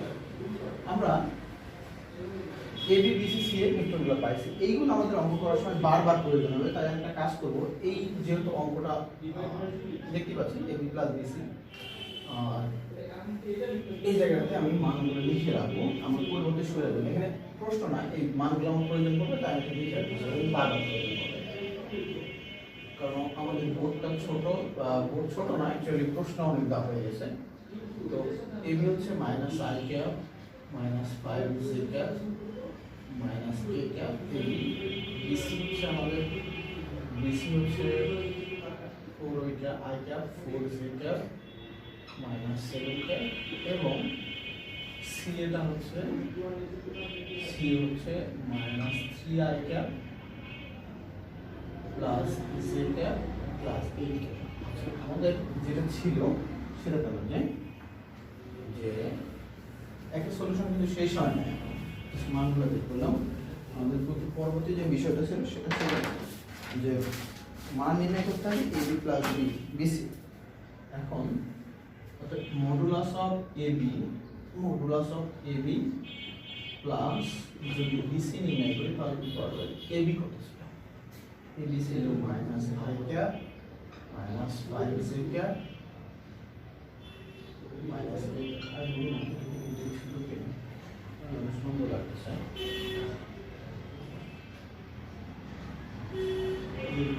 AB minus i cap minus 5j cap AB. তারপর হচ্ছে কি বিসি প্লাস বিসি, বিসিটা হচ্ছে 4i cap plus 4j cap minus 7। Okay, এখন এটা কি করতে হবে, যোগ করে দেবো। i ক্যাপের সাথে i ক্যাপ যদি যোগ করি তাহলে কি পাবো, এখানে পাচ্ছি 3i ক্যাপ মাইনাস 5j, এখানে পাচ্ছি মাইনাস j ক্যাপ, এখানে পাচ্ছি মাইনাস 8k ক্যাপ। আমরা কি চাইছি, মান চাইছি। মান চাইলে root over 3 square plus 1 square এবং minus minus 1 square plus minus 8 square. তো বাকিটার মান তোমরা নিজেরা বের করে নিও, আমি এগুলো বের করতে চাচ্ছি না। এরপরে যেটা আছে সেটা হচ্ছে সেটা ছিল হচ্ছে প্রশ্ন ছিল যে BC minus C, BC minus C. তো I hope BC minus C এটাও এক নম্বরের সলিউশন। একইভাবে যেহেতু বিসি মাইনাস সি, আমি এটা ওয়ার্ক করে নেব না, এটা ওয়ার্ক করে নেব না, এটা তোমরা নিজে করো। কোনভাবে? এইভাবে। এখানে বিসি মান এখানে দেওয়া আছে, সি এর মানটা, সি বিসি ভেক্টরটা সি এর ভেক্টরটা এখানে দেওয়া আছে। ওকে, আমাদের এক নাম্বার সলিউশনটা গেল। এরপর আমরা 2 নাম্বার এবি ও বিসি এর মধ্যবর্তী কোণ নির্ণয় করব। দুটো ভেক্টরের মধ্যবর্তী কোণ নির্ণয় করতে বলা হয়েছে তোমাকে। তো দুটো ভেক্টরের মধ্যবর্তী কোণ কিভাবে নির্ণয় করি সেটা দেখব আমরা। দুটো ভেক্টর 2 নম্বরের সলিউশনটা দেখো। যদি দুটো ভেক্টরের মধ্যবর্তী এখানে কোণ নির্ণয় করতে বলা হয়, তাহলে আমাদের যেটা করতে হয়, প্রথমে ভেক্টর দুটোকে গুণ করতে হয়। এবি ভেক্টর আর বিসি ভেক্টরের ডট প্রোডাক্ট করলে তুমি কি পাবা? AB dot BC cos θ। আমি এখানে যেটা হয়ে গেছে যে এরকম পি ভেক্টর আকারে দেখাচ্ছি, এগুলো না দেখানো একটু সমস্যা গেছে। এটা কিন্তু পি ভেক্টর ধরে, যদি পি ভেক্টর ধরো তাহলে পি কি cos θ এরকম লিখতে পারবা। এখন এখানে cos θ সমান কি জানো তুমি? এবি ডট বিসি, নিচে হচ্ছে এবি ডট বিসি। এই দুটো মানের কোণ করে এটা হচ্ছে ডট প্রোডাক্ট। এটা এক নম্বরে লিখে নাও। রেখে তুমি যেটা করো, এবি ডট বিসি টা আগে করো। এবি ডট বিসি টা করো। এবি আছে কত? এবি হচ্ছে minus I cap minus 5 J cap minus 3 cap. এর সাথে ডট করবা কি? এখানে ডট বিভাজন হচ্ছে বিসি হচ্ছে 4 4 4 I cap 4 J cap minus 7 cap minus 7 cap. করলে কি পাবো? এখান থেকে আমি আই এর সাথে আই শুধু গুণ হবে। এক্ষেত্রে নিয়মটা হচ্ছে ডট প্রোডাক্টের নিয়ম হচ্ছে আই এর সাথে আই, তাহলে এর সাথে গুণ করলে -4, এটা করলে হবে -20, আর এটা করলে হবে মাইনাস এর মাইনাস প্লাস হয়ে যাবে 7। তাহলে এখান থেকে কি পাই না? এখান থেকে বলে +3 এখান থেকে যদি যায় তাহলে -17। আচ্ছা, এরপরে যে জিনিসটা থাকে যে এবি আর বিসি এর মান, তাহলে এবি এর মান কিভাবে নির্ণয় করতে হবে? এবি এর মান নির্ণয় করতে হবে এই যে ভেক্টরগুলো সব স্কয়ার। তাহলে এখানে কি 1 স্কয়ার আর মাইনাস দিয়ে করতেছে, শুধু দিলেই হবে +1 স্কয়ার। তারপর হচ্ছে 25 আর দুই হচ্ছে √27। আর এটা কত? দ্বিতীয়টা বিসি এর মানটা তুমি কি পাবা? √4 স্কয়ার যোগ 4 স্কয়ার যোগ 7 স্কয়ার। 4 স্কয়ার যোগ 4 স্কয়ার যোগ 7 স্কয়ার। এখানে মাইনাস দিয়ে দেওয়ার দরকার নাই, কারণ এই স্কয়ার করলে প্লাসে হয়ে যাবে। তাহলে হচ্ছে 16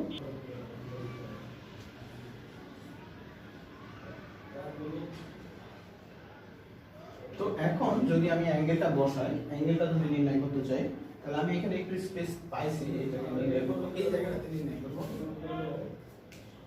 আচ্ছা, এইটার পর এখানে আসো। দেখো এখানে আমি যদি 1 নম্বর ইকুয়েশন থেকে পাই, 1 নম্বর ইকুয়েশন থেকে 1 নং সমীকরণ থেকে পাইছি কি? 1 নং সমীকরণ থেকে পাইছি এখন হচ্ছে cos θ ইকুয়াল টু a ডট bc এর মান পাইছি, a ডট bc এর মান পাইছি আমরা -17। আর এইটা পেলাম কত? ab এর মান পাইছেন √27 আর bc এর মান হচ্ছে √27 * 9। অর্থাৎ এটা ইকুয়াল টু cos ইনভার্স -17 ভাগ 9/27। এইভাবে আমরা কি করতে পারবো? এইভাবে আমরা তোমার হচ্ছে দুটো ভেক্টরের মধ্যবর্তী কোণ নির্ণয় করতে পারবো।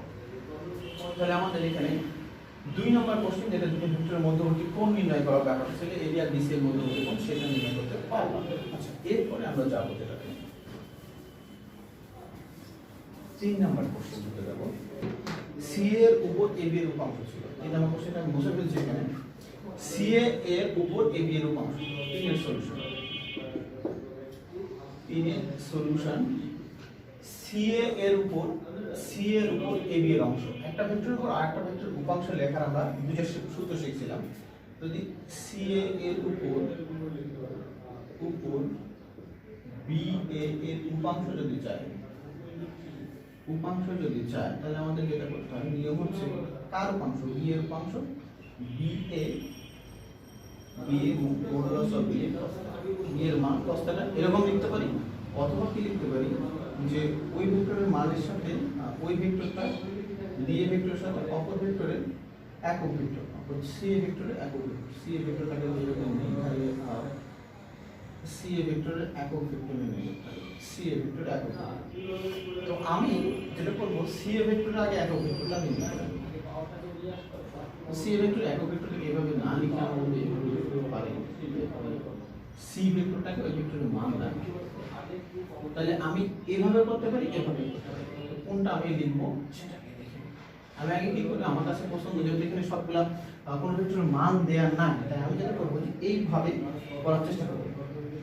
প্রথমে যেটা করবো যে একটা ভেক্টরের একক ভেক্টরটা নির্ণয় করে নিব, তারপর ওটার সাথে ডট প্রোডাক্টে যাব। আচ্ছা, এখন আমরা দেখব যে সি এ ভেক্টরের একক ভেক্টর যেটাকে এভাবে লেখা যায় সাধারণত ওই সি এ ভেক্টর আর সি এ। এখন সি এ ভেক্টর হচ্ছে আমাদের কত আছে, -3i cap plus J cap plus 8k cap, আর এই ভেক্টরের মান হচ্ছে 3 স্কয়ার 1 স্কয়ার 8 স্কয়ার 64 65 আর হচ্ছে তুমি এরকম লিখতে পারো √74 -3i cap plus J cap plus 8। ওকে, এখন আমার যেটা করতে হবে যে উপাংশটা ছিল কি এইটা। ওকে, এটা আমি লিখি যে B A dot C A cap equal to আমি লিখব বি এ কত, বি এ ভেক্টরটা হচ্ছে i cap minus 5j cap, i cap minus 5j cap minus k cap. Okay, এর সাথে ডট প্রোডাক্টে যাবে, এই যে ডট প্রোডাক্ট এখানে ডটটা করে দাও 1/√74 minus 3i cap plus j cap plus 8 cap. এটাকে আমি এদিকে লিখবো, তাহলে দেখো এখানে করলে কি পাবো 1/74 কাটা আমি একদম নিচে বাইরে লিখলাম, তারপরে 1/74 এর পরে বাকি যেগুলো থাকে সেগুলো শুধু গুণ করলে পেয়ে যাবে। তাহলে যেমন ধরো -3 আর এটা গুণ করলে কত হবে, i ডট i করলে হচ্ছে 1 হয়ে যাবে, তাহলে +3 5c -5 -8। তাহলে এখান থেকে কি পাইলাম, তাহলে এখান থেকে তুমি পাবা হচ্ছে -10/√7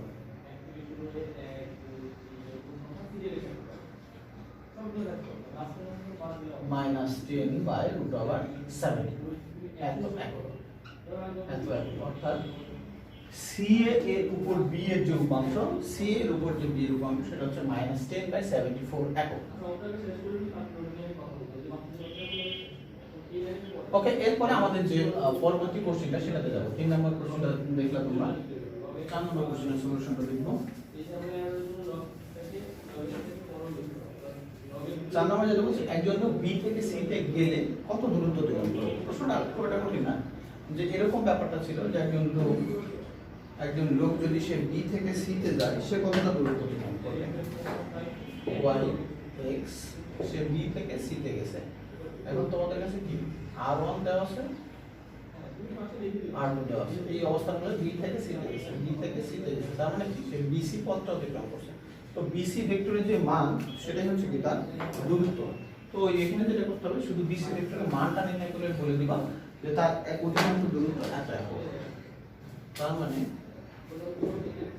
লোকটির অতিক্রান্ত দূরত্ব সেটা বিসি পথ অতিক্রম করছে, তাহলে বিসি ভেক্টরের যে মান সেইটাই হবে কি, বিসি ভেক্টরের মান কত, এই যে বিসি ভেক্টর আছে, তাহলে 4 square plus 4 square plus 7 square, তাহলে এখানে পাবো আমরা হচ্ছে 9।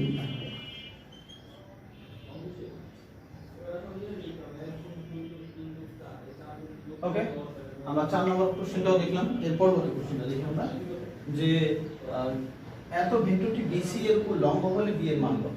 যদি এটা বিসি এর উপর লম্ব হয় তাইলে আমরা জানি দুটো ভেক্টর পরস্পর লম্ব হওয়ার শর্তে কি, ধরি এই ভেক্টরটাকে পাঁচের এই ভেক্টরটাকে ধরে নাও একটা ভেক্টর ধরি পি ভেক্টর ইকুয়াল টু তুমি পাইছো 2i cap plus bj cap minus 11k। এই ভেক্টরটা নাকি তোমার হচ্ছে এই ভেক্টরটা নাকি হচ্ছে BC এর উপর লম্ব, যদি BC এর উপর লম্ব হয় তাহলে তুমি লিখতে পারো P ডট BC। দুটো ভেক্টর লম্ব হওয়ার শর্ত কি ছিল, তাদের ডট প্রোডাক্ট শূন্য। মনে করে আমি বারবার বলছিলাম ডট প্রোডাক্টের সময় যে P dot BC equal to 0। তো P dot BC equal to যদি 0 হয় তো চলো আমরা পি ডট ডিসি নির্ণয় করি। পি এর মানটা এখানে লিখলাম, তো পি এর কথা লিখছি plus B J cap minus eleven J cap dot DC ভেক্টরটা হচ্ছে 4i cap plus 4 J cap minus 7 J cap.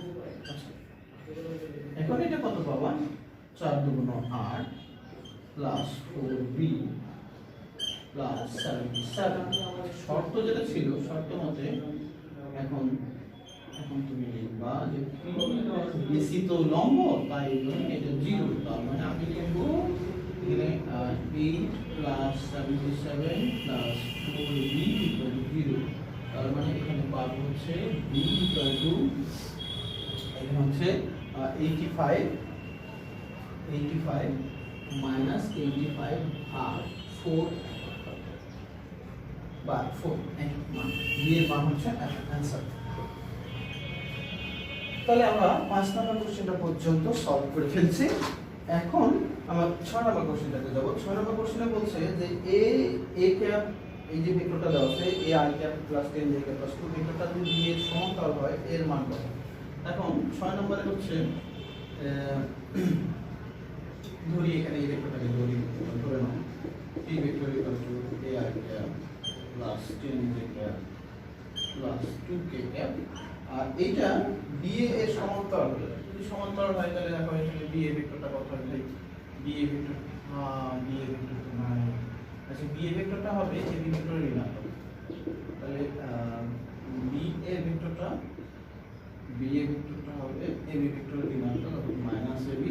অর্থাৎ এবি ভেক্টরকে শুধু আমি মাইনাস দ্বারা যদি গুণ করে দিই তাহলে কি পাবো, আই ক্যাপ মাইনাস দ্বারা গুণ করলে এটা প্লাস হয়ে যাবে, তারপর এটা প্লাস হয়ে যাবে, তারপর এটা হয়ে যাবে প্লাস। এখন এটা যদি দুই ভেক্টরের পরস্পর সমান্তরাল হওয়ার শর্ত কি, পরস্পর সমান্তরাল হওয়ার শর্ত হচ্ছে P cross BA equal to 0। তো 0 যদি হয় তাহলে আমরা ক্রসটা করি I cross I J K. তোমরা এটা শর্টকাটে করতে পারো, আমি শর্টকাট ব্যাপারটাও দেখাইছি তোমাদের। তবে অঙ্ক যখন করবা তখন শর্টকাটটা না করে ভালো, এমসিকিউ এর জন্য শর্টকাট করবা। a 10 to 1 5 1 চলো ইকুয়াল টু 0 cos করলে যে মানগুলো আসে সেটা দেখি। প্রথমে এটা নিলে আই ক্যাপ নিলে আমি কি পাবো, বাদে আই ক্যাপ নিলে পাবো হচ্ছে আমি 10 মাইনাস, দেখো 10 মাইনাস 10 প্রথমটা গেল। তারপর জে ক্যাপ নিলে যেটা পাবো, জে ক্যাপ নিলে তুমি যেটা পাবো a মাইনাস 2 পাবা। তারপর কে ক্যাপ নিলে যেটা পাবা, পাবা 5a মাইনাস 10। তারপরে যেহেতু এটাকে সমান্তরাল ভেক্টর হইতে গেলে যদি এই কন্ডিশনটা পূরণ করতে চাই, যদি 0 হতে চাই, তুমি এই অংশ সব কটা অংশ 0 হতে চাই, তুমি দেখতে পাচ্ছ এটা 0 হয়ে গেছে, এই দুটোও 0 হবে, তাহলে তুমি যে কোনো একটা নিতে পারো। অতএব a - 2 = 0, দেন a = 0, a = 2। তুমি এখান থেকে নাও, তাহলে তুমি এই মানটা পাবা। আমি আরেকটা বলছিলাম শর্টকাট মেথডটা দেখো, সেখানে বলছিলাম যে শুধু বাহুগুলা, তোমাদের মনে আছে কিনা, যে অক্ষগুলা আই ক্যাপ জে ক্যাপ কে ক্যাপের যেই সবগুলো আছে তাদের অনুপাতগুলো সমান হয়। দেখো a ভাগ যদি 1 নেই, a ভাগ 1, 10 ভাগ যদি 5 নেই, তারপর যদি 2 ভাগ 1 নেই, তাহলে এই দুটোর মধ্যে থাকে এই দুটো বা এই দুটো যে কোনো একটা, এটা যে কোনো একটা নিয়ে সলভ করতে হবে। যেমন এখানে এই দুটো যদি নিয়ে সলভ করি তাহলে a ভাগ 1 = 10 ভাগ 5, তার মানে কত, এর নিচে 1 লেখার দরকার নেই, এভাবে একই মান আসে, তবে এটা শর্টকাট। তাহলে আমরা এখন পর্যন্ত 6টা প্রবলেম সলভ করে ফেলেছি। এরপরে যেটা যাবো আমরা হচ্ছে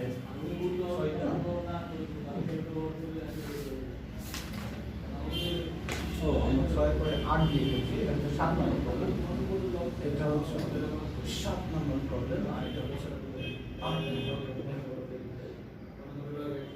এবার আমরা এটা করবো 7 নম্বর প্রবলেমটাতে দেখবো। 7 নম্বর আছে এবিসি এর ক্ষেত্রফল নির্ণয় করো। এবিসি সমকোণী কিনা ব্যাখ্যা করো। এবিসি এর ক্ষেত্রফল, এবিসি এখানে ব্যাপারটা হচ্ছে যে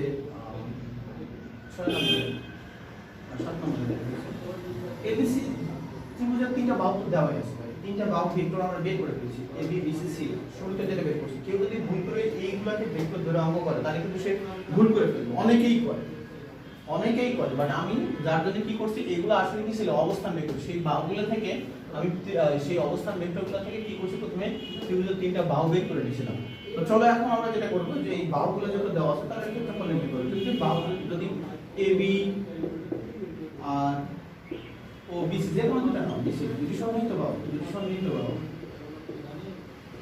সন্নিহিত বাহু তাহলে তুমি কি করতে পারো ক্ষেত্রফল is equal to half into modulus of AB cross BC.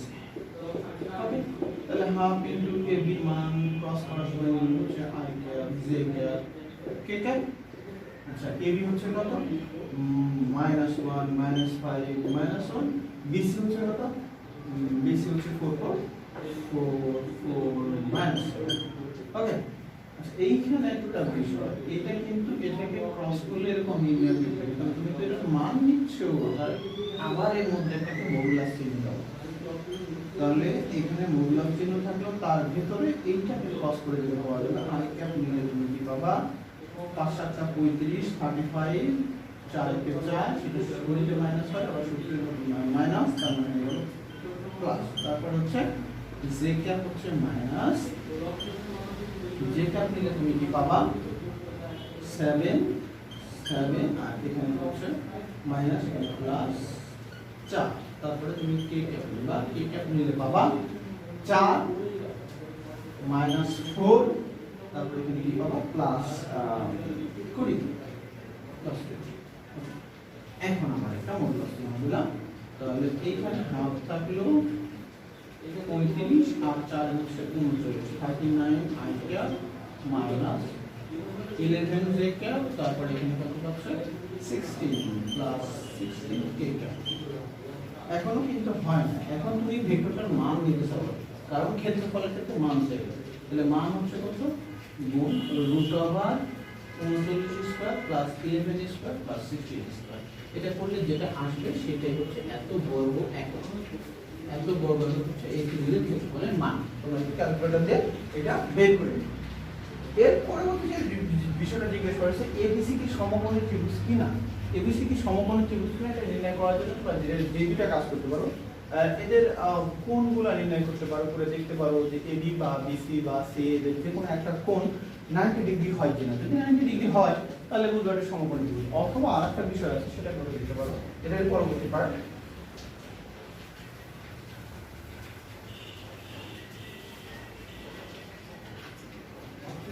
পরবর্তী যে বিষয়টা থাকে সেটা হচ্ছে সমকোণী কিনা দেখাতে গেলে তুমি কি করতে পারো প্রত্যেকটা বাহুর মান নির্ণয় করবে এবি এর মান হচ্ছে কত 1 স্কয়ার যোগ 5 স্কয়ার যোগ 1 স্কয়ার তার মানে তুমি 525 আর 7 তারপরে আমরা বিসি এর মান পাবো হচ্ছে 4 স্কয়ার যোগ 4 স্কয়ার যোগ 7 স্কয়ার 9 and CA এর মানটা পাবো হচ্ছে আমি CA এর মানটা পাবো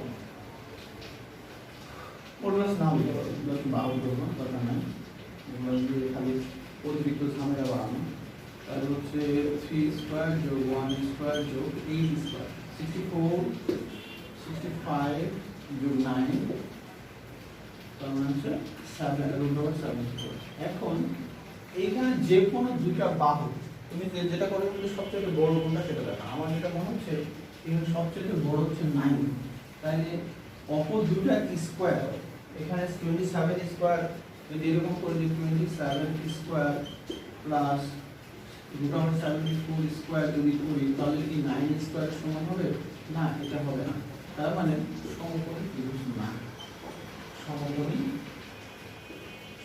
ত্রিভুজ না এটা সমকোণী ত্রিভুজ নয় আচ্ছা অর্থাৎ পিথাগোরাসের উপপাদ্যকে সমর্থন সে করে না তাই এটা সমকোণী ত্রিভুজ না লাস্ট কোশ্চেনটাতে আমরা যাব 7 নম্বর গেল 8 নম্বর কোশ্চেনটাতে যাব উদ্ভিদের ভেক্টরটি কোনো ঘনবস্তুর তিনটি বাহু নির্দেশ করে না ঘনবস্তুর তিনটা বাহু নির্দেশ করতে গেলে নিশ্চয়ই ঘনবস্তু থেকে কি পাবো আমরা আয়তন পাবো আর যদি আয়তন নিতাম এখানে আরেকটা বিষয় উদ্দীপকের তিনটা ভেক্টর এই ভেক্টরগুলোকে বলে না, উদ্দীপকে এই তিনটা ভেক্টরের কথা বলছে, অবস্থান ভেক্টরগুলো। তারা কি কোনো ঘনবস্তু তিনটা বাহু নির্দেশ করে না? দেখি যদি ঘনবস্তু তিনটা বাহু নির্দেশ করে তাহলে আমি তাদের একটা আয়তন পাবো, আর যদি না করে তাহলে কোনো আয়তন পাবো না। তাহলে আমরা দেখি কোনো আয়তন পাই কিনা। তাহলে ধরি ভেক্টর তিনটি, ভেক্টর তিনটি হচ্ছে পি ভেক্টর। ধরো তুমি প্রথমে r1 r2 দিয়ে দেখাইছিলাম, সেগুলো করতে পারো তুমি। আচ্ছা, r1 r2 দেবে, r1 হচ্ছে 2i cap plus 3j cap plus 5j cap, এবং r2 হচ্ছে i cap minus 2j cap plus 4j cap, এবং r3 হচ্ছে 5i cap minus 5i cap plus 2j cap minus 3j cap। এরা যদি কি করে, এরা যদি একটা আয়তন যদি থাকে, সেটা যদি ঘনবস্তু তৈরি করে, তাহলে তাদের নিশ্চয় আয়তন থাকে। তাহলে এখানে একটা কাজ করি, এখন এরকম লিখে দিই যে r1 dot r2 cross r3 এরকম যদি থাকে, তাহলে আমরা শিখছিলাম যে এরকম ক্ষেত্রে শুধু কি করতে পারি, তাদের নির্ণয় করে দেবো। নির্ণয় কত হচ্ছে মানগুলো 2 3 5 2 3 5, এখানে কত 1 2 1 2 4, এদিকে কত 5 2 3 5 2 3, দেন আমি এখান থেকে 2 নিলে পাবো হচ্ছে 8 মাইনাস প্লাস 6, তারপরে যদি আমি 3 নিলে পাবো হচ্ছে 20 মাইনাস 3, তারপরে আমি 5 নিলে পাবো, 5 নিলে দেখো কি পাবো, 5 নিলে হচ্ছে 2 প্লাস 10, তাহলে এখানে আমি পাইলাম 40, তাহলে 28, এখানে পাচ্ছ 17, তার মানে হচ্ছে 51, আর এখানে পাচ্ছ 12 16। আচ্ছা, 16 থেকে 51 বাদ দিলে হচ্ছে 9 থাকে 9, তাহলে 37 একক। তার মানে ঘন একক। আপনি আয়তন পাচ্ছেন, অর্থাৎ আপনি লিখবেন অর্থাৎ r1 dot r2 cross r3 equal to not 0। এটি ঘনবস্তুর তিনটি বাহু নির্দেশ করে,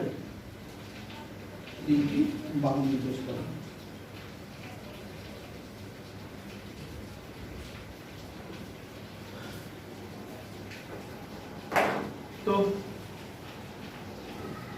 শিক্ষার্থীরা, আশা করি তোমাদের এই ক্রস গুণন, ডট গুণন, এই বিষয়গুলো নিয়ে যে প্রবলেমগুলো ছিল, সেগুলো এই প্রবলেমগুলো থেকে তোমরা বুঝলা, এবং পরবর্তীতে এই রিলেটেড অন্যান্য যে প্রবলেমগুলো থাকে সেগুলোকে তোমরা নিজেরাই সলভ করতে পারবা এবং ভালো মতো পরীক্ষা দিতে পারবা। এই বিষয়টা আছে আমার। তো ঠিক আছে, তোমরা খুব পড়াশোনা করো এবং খুব সুন্দরভাবে পরীক্ষা দাও, আর দেখা হবে তোমাদের সাথে হয়তো বা পরীক্ষার হলে, কারণ আমি আশা করি যে কলেজ খুলে যাবে। আর যদি কলেজ না খুলে তাহলে তোমাদের বাসায় বসে পরীক্ষা দিতে হবে, বাসায় বসে পরীক্ষা দিবে এবং সুন্দরভাবে নিয়মিত পড়ালেখা করে সুন্দরভাবে পরীক্ষা দেবে। যেইভাবে একটা কলেজে তোমরা পরীক্ষা দাও টিচারদের সামনে, ঠিক একইভাবে বাসায় বসে পরীক্ষা দিবা, এটাই তোমাদের কাছে আমাদের কামনা। ভালো থাকো সবাই, সুস্থ থাকো।